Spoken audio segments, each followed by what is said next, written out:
Teresa, enough already. All you gotta do is admit that you effed up.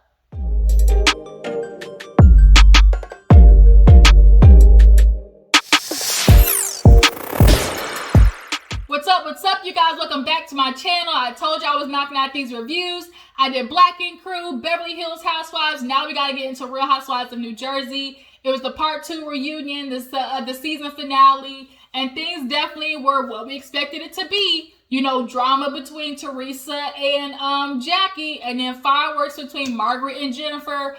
Honestly, from the season to the reunion, Teresa and Jennifer, to me, are the duo from hell. They completely co-sign each other's BS, and more intensely between, you know, for Jennifer to Teresa. She's always covering Teresa's ass, and a lot of the other ladies see it. There was even one moment where Margaret like rolled her head back and rolled her eyes because Jennifer just blatantly like follows her. She's like the new Cynthia to the Nene, like her Nene. Like, it's exhausting. I already don't like Jennifer. And I just do not like the people's uncanny ability to just like completely ignore reality for friendship. Like, if your friend is wrong, you gotta love her enough to tell her when she's wrong. And Teresa just does not have enough people like that around her, honestly. And her brother finally had to cop up to it at the end of the reunion because everybody's like, bruh, Joe, your sister fucked up now. Like, go ahead and admit it. And he just was struggling to do it. But we'll get to that part, dissect everything about the reunion. If you're new to my channel, go ahead and hit that subscribe button. I appreciate you for clicking on my video. All my Jujus, everybody part of the Juice Box crew, make sure y'all like this video. Drop down in the comments and let me know that you guys stopped by, okay? Continue to show love, and I definitely appreciate it. I see y'all down in the comments, all right? So we open this, you know, second part up with Margaret and Jennifer still going at it. They start actually getting into how, you know, Jennifer was being, you know, drunk. Like, a lot of the times this season, when she get drunk, like, she get drunk. Like, she is slush. And Margaret is very sensitive to that. You know, Dolores pointed it out, like, Margaret does not do well with watching people be drunk because it reminds her of her childhood. She damn near lost her mother because she got drunk, was hanging over the balcony, and Margaret was hanging on to her, and that gave her PTSD. So watching Jennifer be sloppy on TV... You know what, Jennifer, you want to call sloppy women going home with men, but you can be sloppy without sleeping with somebody, period. And everybody who drinks and knows, like, everybody knows a friend. You don't have to be going home, you know, having sex with everybody to be a sloppy drunk. And you falling, you know, face first on the pool floor definitely was teetering the edge of sloppy drunk. But it's not a bad thing. You know, Margaret's just sensitive to it. You just got to tell her what she did. Like, I don't get drunk all the time. I'm stressed. Boo-boo, what you gonna do about it? Nothing. Exactly. Keep your mouth closed. And so this is where Jennifer starts doing the shit I don't like about her. The slut shaming, the constantly going after women. And Margaret, well, she's like, no, you know, a sloppy is a girl who goes home with strangers. And she's like, why is everything to you always referring to men?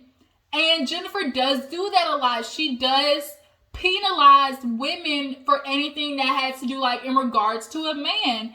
She is super male identified, which is why there's a clear disconnect between her and her mother. And there always will be, because all she's going to remember is the fact that her mom was hard on her and fought with her dad in front of her. But Jennifer, behind the scenes 40 years... People have to point out to you, think in 40 years nothing happened to your mom. I know that went on this episode, but I just thought about that. And then she was like, well, we don't want to go back to the past. The past is very much present because that's why your mother is the way she is. Your mother's life was robbed from her. And you have no sensitivity to that. Like, I just can't with Jennifer. But nonetheless, her being so male identified, she immediately is like, you know, sloppy drunk, somebody that sleeps with somebody. You would know about that, sleeping with every Tom, Dick, and Harry. And they start going back and forth. And Andy's like, enough, we're getting to it between, you know, you two. So then they end up getting into how, you know, Margaret's book and like how they were talking about how women, you know, had to deal with sexual assault. And everybody picked up from the very first time Margaret talked about it, that it was a situation where it was I know this man is coming on to me. I know what I'm doing, but I'm just going to do it because I need to keep my job to afford my living and my survival. Jennifer, you're lying. You cannot sit there and everybody else got it. And Dolores even called her out because now Jennifer tried to like embellish it like, oh, you just had buyer's remorse, you know, because you were talking about how good looking he was. And Dolores was like, no, we were all sitting there like, you know, sad for her. Like, Jennifer definitely was embellishing it. Like, you cannot, Jennifer just does not want to accept like the fact that you can be in a situation where you knowingly are having sex with somebody and it be sexual assault, because coercion is a part of sexual assault. And so she was like, oh, we all know you're a slut. You were talking about how good looking your boss was before this. You were sleeping with every Tom, Dick, and Harry. That's her favorite thing. And Dolores was like, why are you worried about who she fucking? Like, why are you so concerned? I'm not. But, you know, it's like, everybody's like, why are you slut shaming her? So then she's like, I'm not slut shaming. And then proceed to be like, but you busting it wide open for everybody. It's like, Jennifer, girl, do you hear what is coming out of your mouth right now? So then Andy asked Jackie, you know, about her incidents and her being a female lawyer. And she was like, yeah, you know, I would have, you know, guys, you know, massage my shoulders. And Teresa's like, will you let him do it? And she was like, yes. And she was kind of like scoffed, like, huh. And it's like, everybody was like, did you really just do that? And it's not about allowing them to do it or letting them to do it. She's like, I worked hard to get here. And if a denial cost me my career that I worked so goddamn hard to do, like, you outweigh the risk versus the reward type situation. Like, okay, he's just gonna massage my shoulders for a second, just let him do it, even though I feel very uncomfortable and I know what's wrong. Like, I have survival mode, and that's what a lot of these men used against women. So for Teresa's like, I'm not letting no man do nothing to me unless I want him to do it. And so Andy's like, no, like, and Margaret was like, no, this is victim shaming. Like, Andy, we need to get off of it. And he's like, and like, he looked at Teresa like, that's not a weakness, like allowing him. And she's like, no, I'm just saying for me, it would never happen to me. And everybody's like, it's so easy for you to just say that. And Jennifer was sitting there like, oh, you know, women allow them to do it. So Margaret's like, oh, so everybody coming forward, if a woman allows him to do it, she's a slut. And basically that's how Jennifer feels. Jennifer feels in no way possible if a woman knowingly makes a decision to do something, like whatever happens, happens. Like, Jennifer just disgusts me, honestly.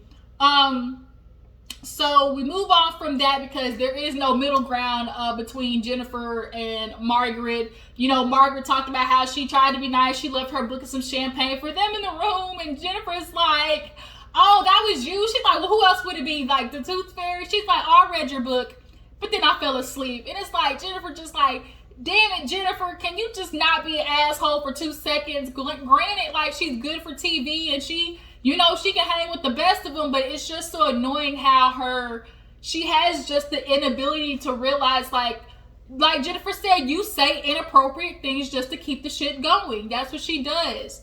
She enjoys the mess.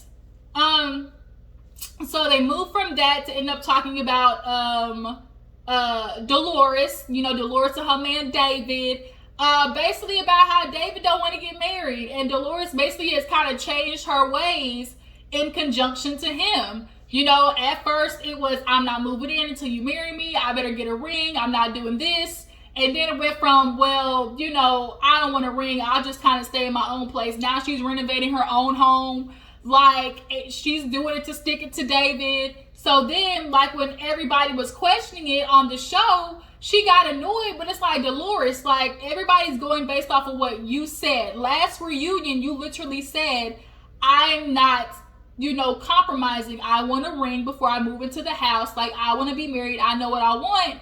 And then this season, you like, well, no, I'm good. What we got is good. You know, I like being alone. I don't need the, you know, the pressure of this and that. It's like you flip-flopped hella fast when you realize you ain't getting what you want. But as Jackie said, you know, she made a very valid point. Like, if I had an ex-husband who was super close as Frank is, and my new guy, like, is very accepting of that, like, would I trade a ring for that? Because Dolores has a very peculiar situation. She's super close with her ex-husband, obviously, and they're all close as a family. And I just think Dolores is just weighing her odds of, okay, here it is. I got this man I'm content with. I see him only once a week, but, you know, at least he's good to my kids, and, you know, he's good with my ex-husband. Like, she's just weighing that out. And she said, I don't have to worry about him beating me. I don't worry about him being, like, abusive, emotionally abusive. And I think she finds solace in knowing what she has. Like, you know, it's like the devil you know is better than the devil you don't. And I think that's just where Dolores is at. So, you know, she had the surgeries and whatnot he wasn't happy with. She got a designer vagina. She got her labia snipped. It ain't nothing to cut that bitch off. Snip, ho. Snip, ho. I don't know why I think about that, but she got her labia lips, you know, snipped. So she got a new vagina, and as Teresa said, wait until he stick his pee-pee in there, then I bet he won't be complaining. But you guys drop down in the comments, let me know how you feel about Dolores kind of like easing up off the ring situation. Do you guys feel like you would make that trade-off? Like, you would, if it meant that you kept the situation that Dolores had, would you let go of the ring? Andy asked a question, like, if he asked to marry you today, like, what would you say? She would say, you know, yes, but I'm gonna ask for, you know, I want my weekends, I want my vacations, I want, like, because he doesn't give her that much time, and he always chooses to be like, I get it, you're a doctor and stuff like that, but you definitely can choose your holidays and your breaks. And he's always prioritizing work over Dolores, and she just happens to be there when he gets done. That's basically their relationship. And in the meantime, she takes Frank every goddamn where. So then we end up getting into Teresa and Louie, you know, how she was dealing with a lot, and Louie was kind of there to, you know, pick up the pieces. She had been wanting somebody to, you know, break that bike, you know, do it from here to sun up, and finally everybody had figured out that she had a man in her life because she kept drinking all this pineapple juice. And Margaret had called it all season. Ain't no reason somebody talking about sex this much and talking about, you know, drinking pineapple juice unless somebody tasting it, period. So then when she finally came out that she was dating somebody, everybody's like, okay, bitch, it makes sense. So when it came to Louie, she was like, yeah, you know, he's so well with the kids, you know, the girls love him. You know, it was a situation where Joe, you know, he had to meet Joe. He flew down to the Bahamas. They met, and, you know, she said Gia was like, you know, don't do like all the PDA, you know, because they are very, though, lovey-dovey, so they had to keep it to a minimum. And Joe was talking about how hurt he was, and Dolores rolled her eyes so hard when Teresa said that, because it's like, bitch, you don't let him make her feel, you know, after all the shit you done did in the relationship, you feel bad and hurt that your wife done moved on. So then they got to talking about that, because Louie had a lot of stuff coming out in the headlines. It kind of reminded them about, you know, Joe back in the day, about him cheating. And, you know, here we go with Jennifer. When Margaret said that Joe cheated in the past, remember that? And it's like, Jennifer, all I can say is I don't like the bitch. I just don't. I don't. And I don't see me liking her anytime soon. Like, she can't help herself. She has diarrhea of the mouth. And if she can pull up something that messes with somebody or just causes more chaos, she's gonna do it.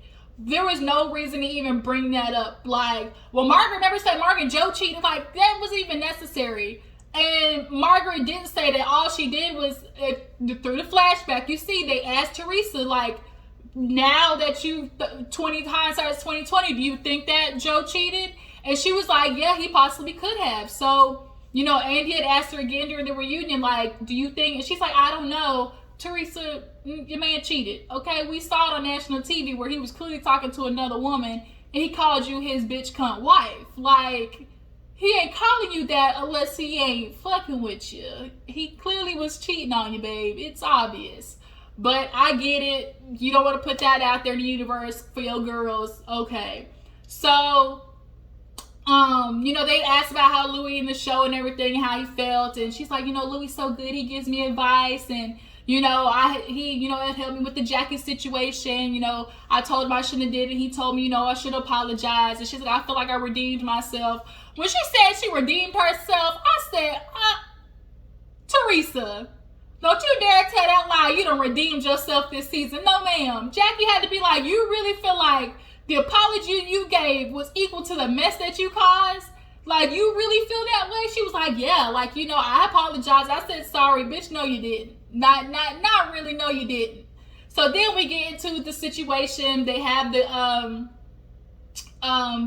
guys come out and they go over, you know, Teresa and Jackie mess. They do the flashback, and everybody's looking at Teresa like, bitch, you really stirred that shit up. And Jackie's like, there's no way that you expected me to sit there and deal with all of this and not retaliate, because all Teresa's trying to focus on, you brought my daughter up. But no, reel it back. Why was that analogy made? Because you decided to go around a party and spread some shit.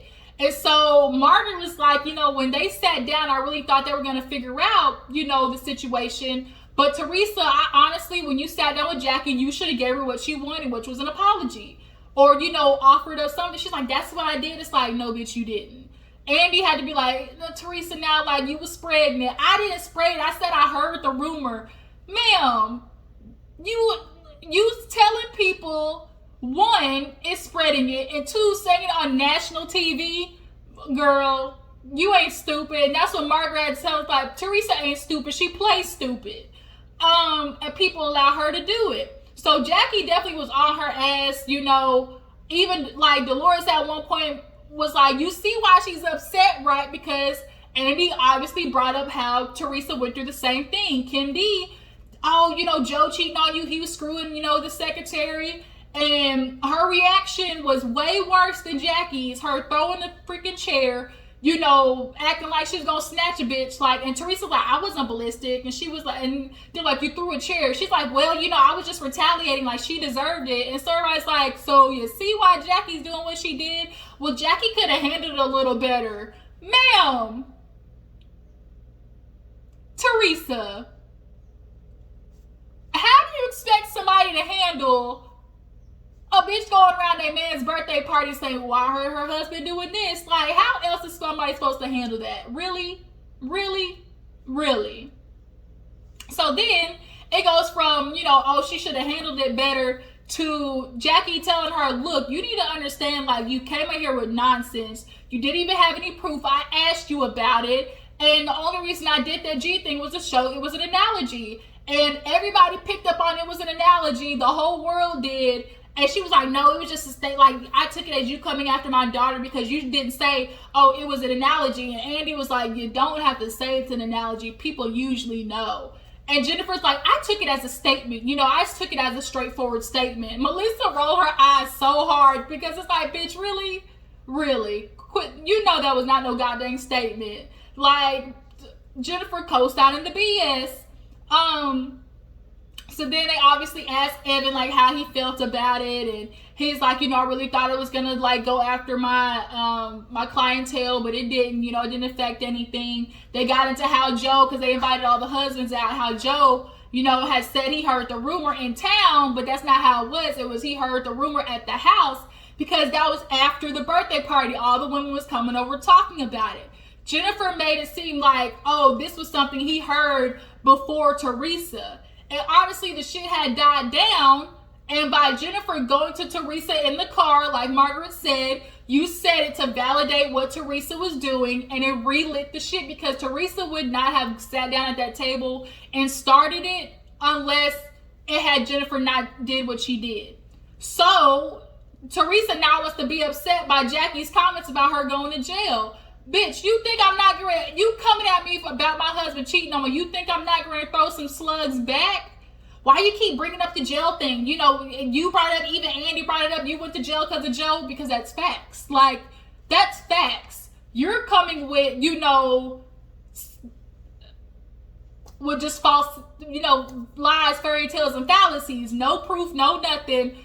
It's fact that you went to jail. It's fact that you went to jail because Joe put your name on some stuff. Like, you can literally Google you went to jail, Teresa, And then she's like, well, you started it first. You started with the walk like a duck, quacks like a duck, and, you know, telling, like, Joe, I went to jail, like, he went to jail because of me or something like that. Everybody's like, Teresa, that was 3 years ago. And the fact that she's bringing up something from 3 years ago goes to show why she did that shit. Because Andy's like, oh, you know, you weren't trying to tell Jackie. She's like, I was trying to tell Jackie. No, you weren't, because you didn't tell Jackie. I was just trying to let Jackie know what's happening. No, ma'am, don't do that, because you went to everybody else but Jackie. And you had a smile on your face doing it. And it was very obvious it wasn't, because you saw, like Jackie said, you saw us up there and you was like, bitch, I'm getting ready to ruin it. You saw how happy they were, and you thought back to when Jackie said that shit about you and embarrassed you, and you decided, oh, I'm gonna start some shit with this bitch because I still ain't forgot what she said. And honestly, Jackie has been the only one to really, like, get in Teresa's ass about the stuff that she's done and says to people. So when everybody's like, girl, that's 3 years ago, she's still upset about that. So Jackie had to let her know, look, girl, if you coming after me, I'm damn sure gonna bring it back. But at this point, like, you need to understand, like, you can't be going on national TV saying that shit. And Teresa kind of apologizes, talking about, oh, well, you know, I told her it wasn't based on nothing. She's like, no, you did it. She was like, I mean, you know, what you should have done was said, like, if that's your man and you trust him. And he's like, girl, that's not saying that you wasn't, like, that's not apologizing to somebody. Then you said where there's smoke, there's fire. Like, Teresa, cut the bullshit out. So, finally they look at Joe and was like, Joe, is there ever going to be a time that, like, you stand up and tell your sister she's wrong? He's like, you know, it's family, right or wrong, you stand up behind them and stuff like that. And they were like, but just because your sister doesn't mean you can't tell her she ain't wrong. So finally everybody looking at him like, yes or no. And he was just, you know, and Teresa's like, never go against the family. And kind of laugh, but it's like Joe had to be like, yeah, you know, she was wrong. So then they ended it there, and basically she was like, I'm defending him on behalf, just like you would defend Louie on behalf of all the rumors. So after that, they kind of let it slide. She apologized for the Gia cokehead thing, but everybody knew that shit was an analogy. And then after that, I don't really know what happened after that. I ended up doing something, but that was really the reunion. Y'all tell me what happened at the end if I missed anything, but nonetheless, that's what we got from it. How do you guys feel about Jennifer in this situation with Margaret? Do you guys feel like she is always going to slut shame women? She's going to fall on the side of men? Do you guys, you know, agree with Dolores' situation? Is that something that y'all could put up with? And last but not least, do you think Teresa is ever going to mature into somebody who can admit her faults? That's a good question. Let me know. Tell me what y'all thought about this season. I will catch you guys in the next video. Deuces.